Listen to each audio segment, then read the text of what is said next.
Всем привет, с вами Виктория Ню. Меня попросили показать про раскрашенный стемпинг. То есть чем я раскрашиваю. Может быть, какие-то там есть секретики, фишечки, чтобы видео не было, прям совсем каким-то банальным. Мы с вами посмотрим, чем отличаются раскрашенный стемпинг, например, витражными гель-лаками, пигментированными гель-лаками и акварельными гель-лаками. У меня все эти гель-лаки от одной торговой марки, от компании Beauty-Lux, но у них вот разные серии. LL – это серия витражей, то есть это вот просто вот витражные гель-лаки. Вот, думаю, у многих есть такие.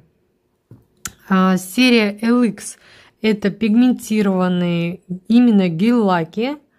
Они однофазные, но можно использовать любые гель-лаки с хорошей пигментацией. У меня просто от Beauty-Lux, вот серия LX, очень люблю я эту серию. Мне она очень понравилась. Также в последнее время в своих видео я очень часто раскрашиваю стемпинг. Акварельными гель-лаками от компании Beauty-Lux. Не так давно у меня эта продукция, но она мне тоже очень понравилась. Все эти гелевые материалы, то есть по плотности, по пигментации разные. И вот сегодня, и в принципе по работе с ними тоже есть определенные какие-то, может быть, там такие нюансы. И в этом видео мы с вами посмотрим вот как раз на разницу. Будем с вами раскрашивать вот такой вот стемпинг дизайн. Тоже в шортс-видео показывала его. Многим понравился.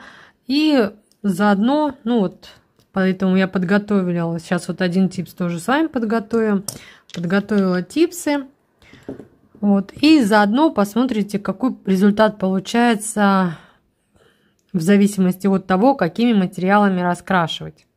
Предположим, что то есть вы нанесли гель-лак, и у вас есть такая вот остаточная липкость на поверхности образовалась. Я эту дисперсию всегда убираю. То есть мне она абсолютно не нужна.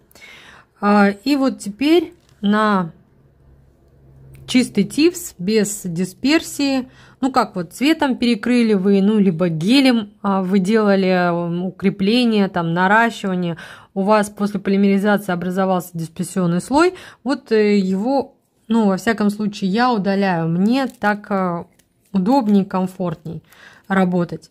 Теперь отпечатываем стемпинг рисунки.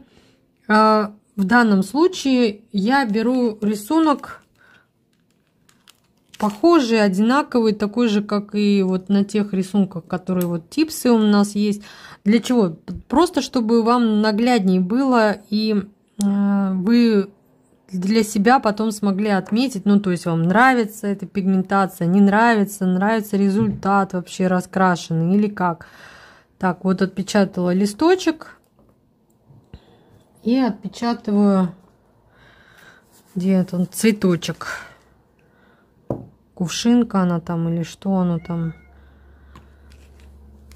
Вот так вот. Стоит отметить, что для раскрашенного стемпинга, в принципе, можно использовать, конечно, любой рисунок. Но даже полые рисунки можно использовать, для раскрашенного стемпинга. В данном случае я беру рисунки линейные. Просто, опять-таки, вот нам нужен контур рисунка. Как правило, контур рисунка, он есть и в полых элементах, и в линейных элементах. Просто полые рисунки мы стараемся, когда мы раскрашиваем, мы стараемся не выходить за пределы отпечатанного рисунка. Если рисунок линейный, то, в принципе, вот мы видим контур и по нему ориентируемся. За кадром перепечатала рисунок, просто потому что цветочек не в ту сторону отпечатала, так чтобы все одинаковые были. Почему эта техника называется раскрашенный стемпинг? Не путайте с реверсивным. Реверсивный стемпинг мы раскрашиваем с внутренней стороны, то есть с обратной стороны. отпечатанного рисунка. А тут мы раскрашиваем именно вот прям поверх. Да, ну вот, не то что поверх, а на поверхности, скажем так. Вот все, что мы раскрасили, оно так и останется на поверхности. Как я уже сказала, раскрашивать, ну, в этой технике не обязательно использовать только белый фон. Можно использовать черный фон. Но только рисунок тогда у вас должен быть, стемпинг рисунок, должен быть отпечатан белым лаком для стемпинга, да, для того, чтобы не потерять вот эту вот яркость. Ну, в данном случае я буду использовать белый фон, как вы видите, да, то есть, потому что на белом фоне лучше всего видны цвета. Вот поэтому нам нужны будут кисточки. Какие кисточки лучше использовать? Ну, вот как по мне, используйте любые кисточки, которые не тоненькие, а которые, пускай вот круглые, неважно там с тоненьким носиком, не с тоненьким носиком, с тупым, ну, кончиком, да, вот. Просто, ну, чтобы они были поплотнее набиты. Ну, при раскрашивании это, ну, будет намного удобнее. Я раскрашиваю вот этими кисточками, тоненькими, знаете, возюкать долго придется просто-напросто, а нам нужно именно растягивать цвет. И вот в данной технике на самом деле не обязательно использовать только полупрозрачные гелевые материалы. Ну и не только гелевые. Можно использовать и плотные гель-лаки, ну, гель-краски, там прям вот совсем капелюшечка нужна будет. Ну, посмотрите, вот просто дальше вот я все подробненько расскажу.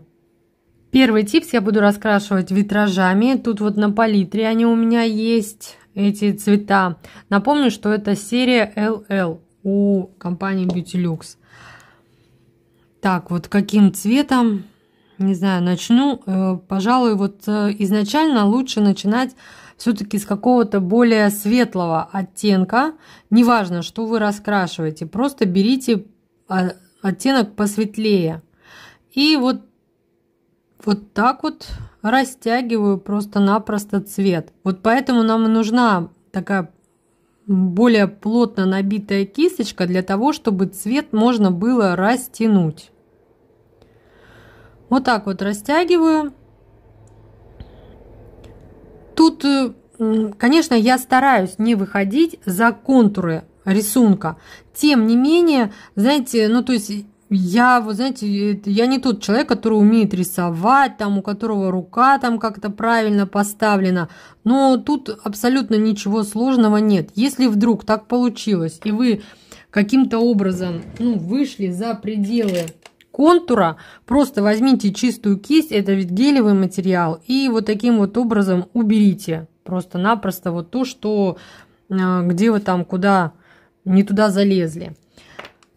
Прихватываю фонариком, тонкий слой, тут много полимеризовать, в принципе, ну вот какие-то такие промежуточные просушки особо не должны быть какими-то долгими, поэтому фонариком прихватила, и в принципе этого достаточно.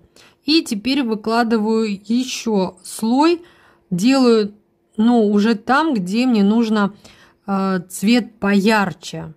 Вот так вот, да, скажу, вот поярче довожу до какого-то определенного, ну, то есть не по всей же площади опять. Но если вам нужно, конечно, сделать, чтобы прям вот весь рисунок был поярче, опять-таки просто поверх нанесите. Я не делаю какой-то толстый слой, потом все это дело, как говорится, выравнивать лишний раз тоже не особо хочется, поэтому стараюсь вот с такими промежуточными просушками делать просто слои потоньше. Опять прихватываю. И сейчас, наверное, добавлю вот чуть-чуть. Вот видите, расход материала тут вообще просто минимальный какой-то. И так как это все-таки гелевые материалы, работать очень комфортно. Ну, на клиентах так тем более. Просто вот здесь вот чуть-чуть затемняю. еще потемнее хочется мне сделать. Вот, собственно, много времени это не занимает. Вот так вот. Так, тут лампа у меня, наверное, отсвечивает. Много времени это не занимает. Кисточку я просто, знаете, сейчас вот таким образом, вот, могу даже вот так вот взять быстренько. Прихватила. Теперь раскрашиваю листочки. Опять-таки начинаю с более светлого оттенка. Так.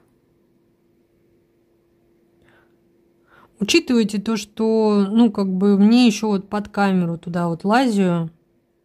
Не так уж удобно. А так это, в принципе, все очень быстренько делается. Используйте те витражи, которые есть у вас. Вы же понимаете, то, что гелевые материалы можно между собой смешивать, получать из 2, из 3 цветов, еще какой-нибудь цвет. В общем, тут уже вы сами смотрите. Я единственная со своей стороны вот показываю, как я это делаю. Вот так вот. Прям вот растянула первый слой. Вот тут вот я вышла за пределы рисунка. Это на самом деле не критично. На ногтях это видно особо не будет. Но тем не менее, мало ли, вот, ну, есть у нас, как говорится, коллеги, у которых перфекционизм, да, очень сильно у них сидит. Так, и теперь ввожу такой вот потемнее зеленый. Просто куда-то где-то там добавляю. Так, что-то зацепилось у меня. Сейчас.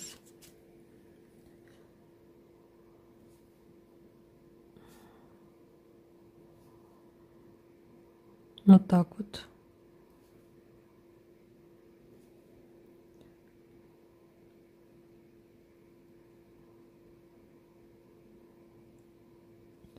Так, и листочек хочу сделать, ну вот прям совсем потемнее, особенно вот тут вот по центру. Таким образом затемняю.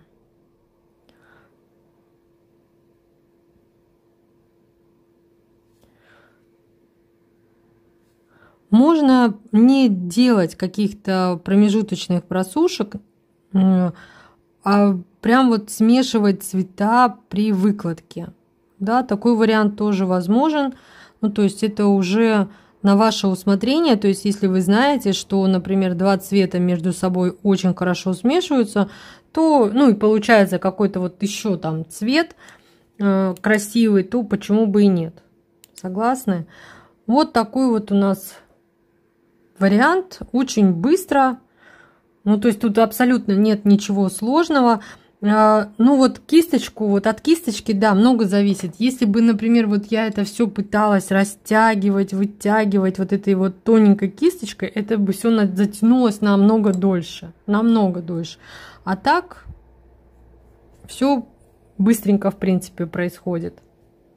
Такие дизайны очень быстро делаются на клиентах. Ну вот, если бы я с вами так вот не болтала, тут не показывала, типсом не вертела, это все бы быстрее намного произошло. Мало того, от того, что вы взяли изначально белый фон как за основу, это еще ни о чем не говорит. Вы всегда ну вот, это я уже заполимеризовала типс, ну то есть тут вот этот рисунок, он уже заполимеризован. Теперь можно сделать, ну, то есть, как бы фон, сделать растяжку из, например, там 2 цветов, 3 цветов, сделать точно так же градиент, да, просто вот вводите цвет. Да, он не будет, конечно, как сказать, вот так вот, когда мы гель-лаки выкладываем, да, там укрывисто, такое укрывистое плотное нанесение. Тут, скорее всего, такой эффект ряби, но, тем не менее, тоже имеет место быть. Как по мне, это очень интересный даже такой вот вариант получается. То есть, знаете, цвет лежит неравномерно, но от этого, знаете, дизайн не смотрится как-то хуже, ну там или лучше. Ну просто своя какая-то такая вот определенная фишка. Лаки полупрозрачные, да, я, конечно, тут стараюсь по возможности не заходить за контур, но, как вы видите, особенно под камеру у меня это не особо получается. Тем не менее, ну, то есть из-за того, что на кисточке цвета немного, и мало того, что цвет полупрозрачный, ну, как бы, пускай я даже и захожу там за рисунок, вернее, на рисунок, но, тем не менее, вот от этого рисунок уже раскрашенный не становится. Вот так вот, ну, можно сделать вот какой-то такой вот фон. Можно опять-таки прихватить.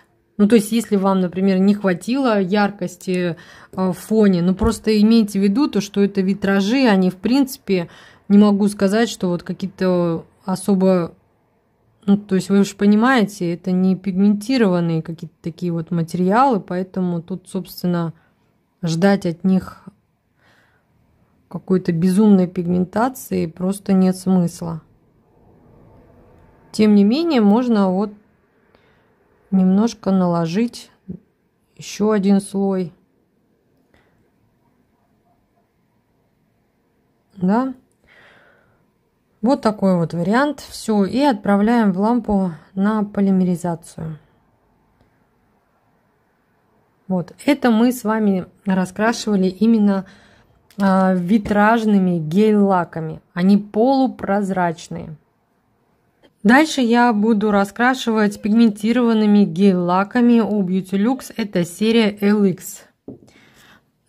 Как вы видели, расход материала вот именно при раскрашивании как витражными гель-лаками был небольшой, а тут расход еще меньше. За счет того, что гель-лаки имеют большое количество пигмента в составе, нам нужно еще больше растягивать цвет, ну то есть еще лучше и растягивать его по большей площади. Для того, чтобы, вот видите, например, листочек, у нас тут внутри есть вот такие вот прожилки, и мы же не хотим их перекрыть, правильно? Они должны быть видны, ну то есть хотелось бы все-таки их не потерять, поэтому вот буквально там кончик, вот капелюшечка на кончике, так, розовый цвет, и опять-таки вот растягиваю.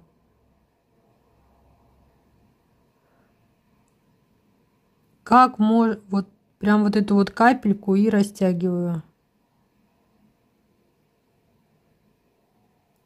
по всей площади.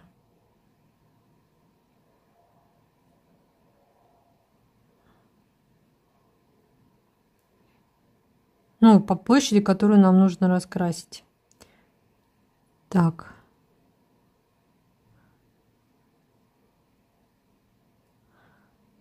Вот как-то так. Вот видите, то есть внутри мы ничего не перекрыли. На этом этапе будет достаточно. Прихватываем фонариком. Заполнили цветом. И теперь опять-таки маленькую капельку. Если взяли на кисточку большую какую-то каплю, ну вот просто немножко уберите с кисточки, потому что вот потом убрать лишнее, знаете, намного сложнее. Ну, я имею в виду с типса, да, вот уже потом убрать вот этот лишний цвет уже будет немножко сложнее. Блин, задела камеру. Я же говорю, она у меня висит вот прям вот перед глазами. Тут добавила, тут добавляю.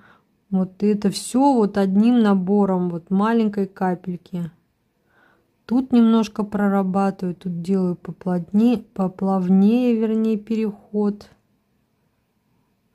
чтобы он был более плавным. Вот так вот добавила. Так вот. И еще раз прихватываю фонариком. Ну, цвета, они отличаются, конечно, эти цвета. Причем вот очищать кисточку тут особо, знаете, не нужно, потому что вот мы же буквально там капельку какую-то набрали. То есть кисточка очень быстро очищается и не занимает это особо какого-то там, ну, много времени. За счет этого, может быть, еще также, ну, то есть это вот и ускоряет процесс работы, соответственно. Вот, чуть-чуть вот здесь вот еще затемняю. Тут затемняю.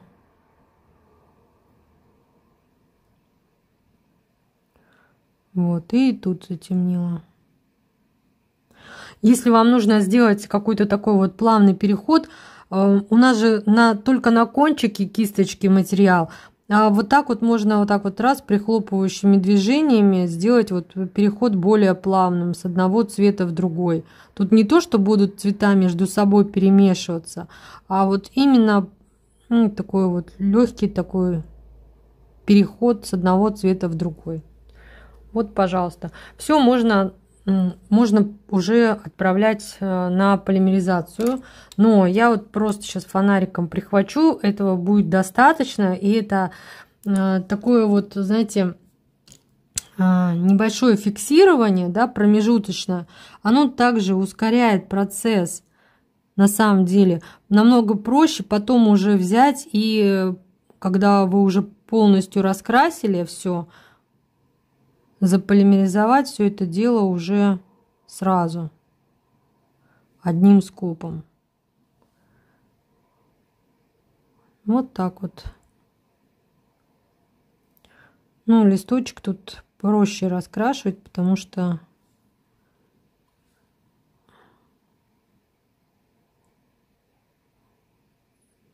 тут вот этот.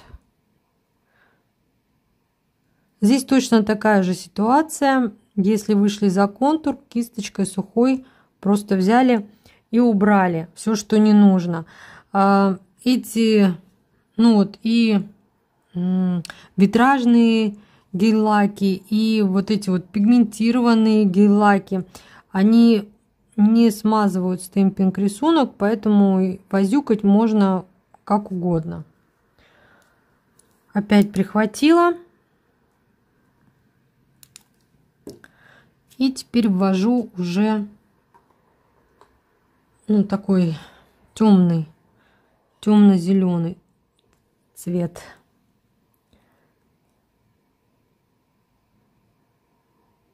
Просто чтобы поинтереснее было. Здесь вот по центру ввожу зеленый. Я, как уже, наверное, по-моему, сказала, да, я взяла, беру просто такие более-менее похожие цвета. Они, конечно, отличаются в коллекциях, но постаралась более или менее похожие цвета взять. Если даже пигментированные гель-лаки выкладывать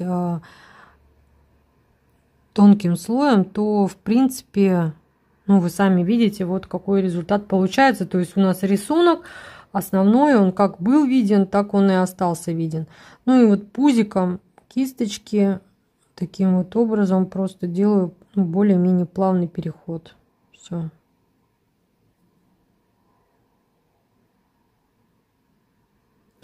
Отправляю в лампу на полную полимеризацию.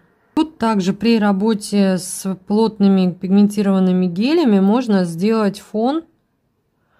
Тут будет намного проще, потому что тут хорошая и так хорошая пигментация. Тут просто главное растянуть цвет более-менее равномерно. Тут также не получится прям вот, знаете, такой вот сделать равномерный слой. Можно, конечно, заморочиться, но просто смысла я не вижу. Мне вот нравится даже такой вот результат. Много вот на кисточке было материала. Но тем не менее, сейчас попытаюсь его растянуть.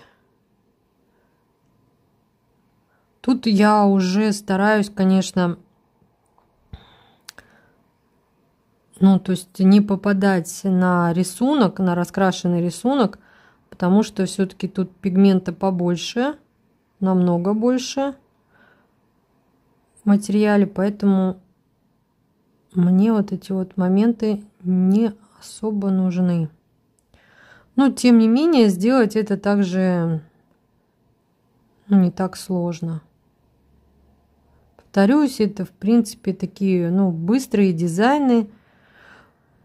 Мы тут ничего не ждем, ничего не это. Сразу вот понравилось, сделали. Может возникнуть такая ситуация, к примеру, вот мы сделали, да, сейчас вот голубой фон. И там, не знаю, вот что-то нам не понравилось. Берем сухую кисточку и вот таким вот образом просто снимаем этот цвет. Вот так вот, до полимеризации. Просто взяли и стянули. Рисунок же у нас уже заполимеризованный. У нас просто, где-то вот что-то вдруг вы какой-то, я не знаю, какой-то цвет вы взяли, а в итоге решили, передумали и решили добавить какой-то другой цвет. Кто ж мешает, немножко убрали и опять-таки взяли вот и растянули. Добавили другого цвета. Тут также, как я уже сказала, эти гель-лаки, они не смазывают стемпинг. Но если вдруг, может же быть такое, что вы пока что не определились, какой у вас будет, например, основной цвет, какими цветами раскрашивать, вы можете просто-напросто взять на вот этом этапе, перекрыть стемпинг рисунок топом, базой, заполимеризовать.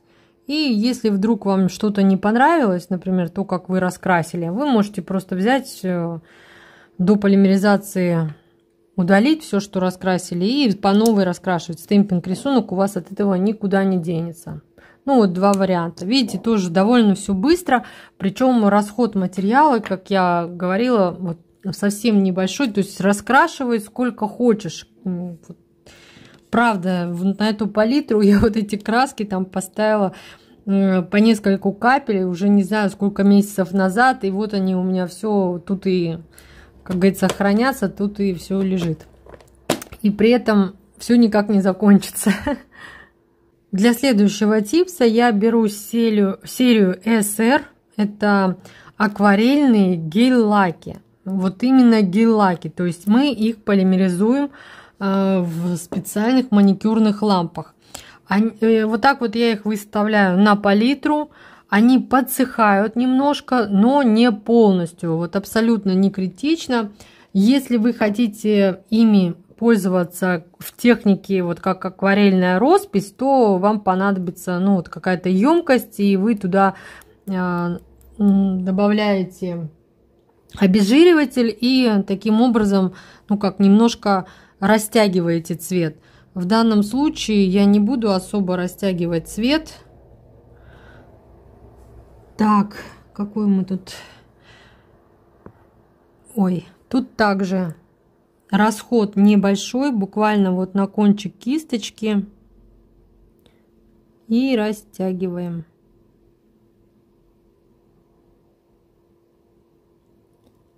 Вот так.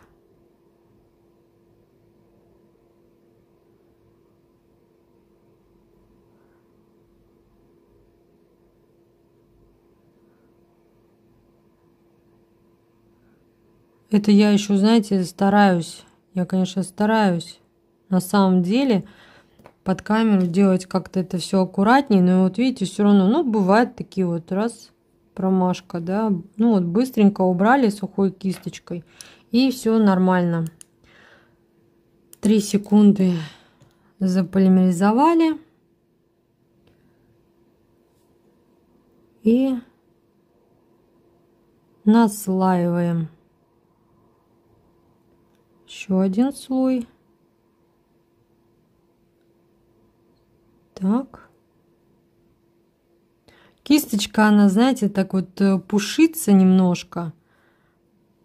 Они же плотно набитые, ну, более или менее плотные, на такой, ну, сбор ворса такой более-менее плотный, но тем не менее оно все равно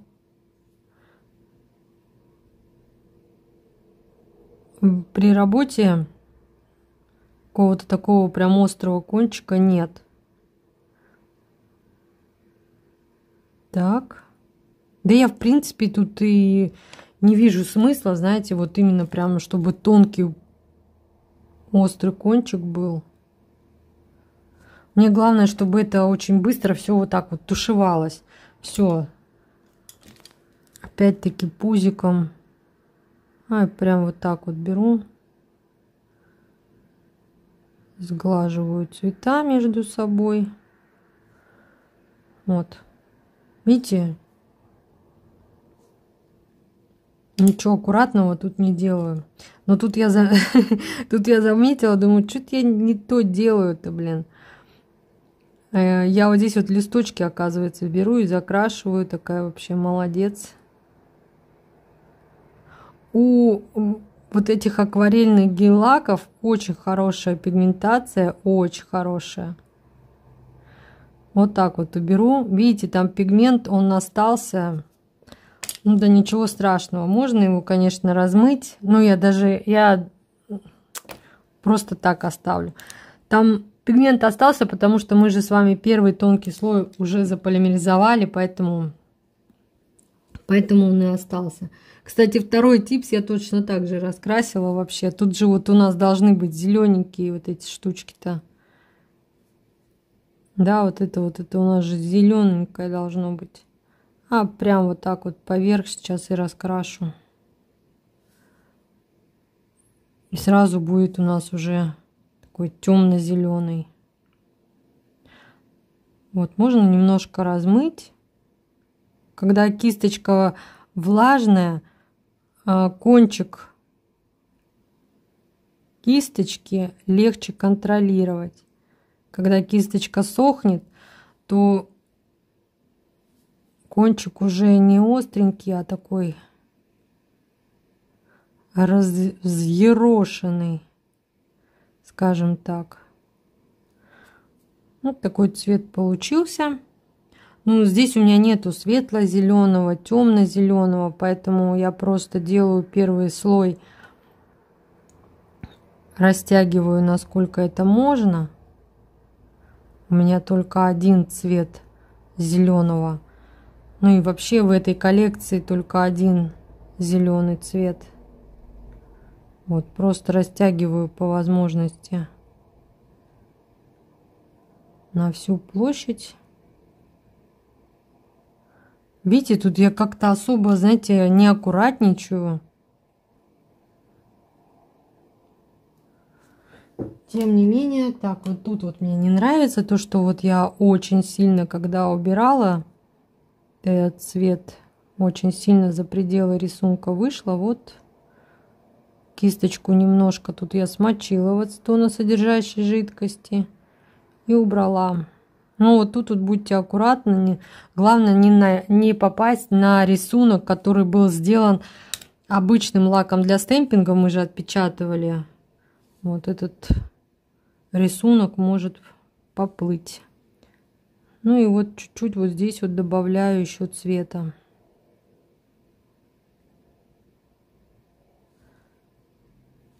Мне понравились вот эти вот акварельные гель-лаки. У них хорошая пигментация, при этом слой получается, ну вот вообще очень тонкий. И я говорю, ими можно добиться, раскрашивать и в акварельной технике, и вот так вот прям. На мой взгляд, очень прикольно получается. Ну вот, отправляю в лампу на полную полимеризацию. Так, и тут давайте также сделаем фон. Я вот эти вот акварельные гель-лаки, я так и храню вот их на такой вот силиконовой палитре. Почему? Тут вот прям можно вот так вот растушевать цвет, да, немножко его. Вот посмотрите, какой вот насколько они пигментированы. Ну, это просто вообще шикарная пигментация, несмотря на то, что, ну, вот чуть-чуть дальше мы посмотрим с вами разницу, я вам покажу, да, вот между всеми этими материалами, какими получаются. Сейчас вот вы на этом этапе, я уверена, что вы, в принципе, считаете, что, блин, ну, разницы никакой нет. Но я вам покажу, в чем разница. Так, вот тут растянула и тут растягиваю.